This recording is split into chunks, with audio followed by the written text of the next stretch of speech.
هنا مسجد وسبيل ومدرسة خير بك في شارع باب الوزير في الدرب الأحمر. سيف الدين خير بيك ده كان تابع للسلطان قايتباي، وعينه كبير الحجاب وقت ما كان سلطان على مصر. ده غير ان السلطان الغوري كان موليه ولاية وسلطنة حلب في الشام.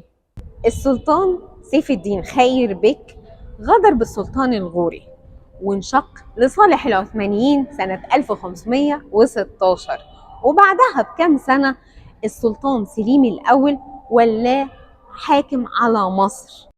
واتجاه القبلة في مسجد خير بيك مش صحيحة، لأن يقال إنها متجهة للمقام بتاعه بعد دفنه. ولما جربنا فعلا البوصلة علشان نشوف اتجاه القبلة لقيناها مش مظبوطة، وفعلا متجهة للمقام المدفون فيه. خير بيك بقى اسمه معروف بين المماليك بخاين بيك، لأنه خان المماليك اللي هو منهم لصالح العثمانيين.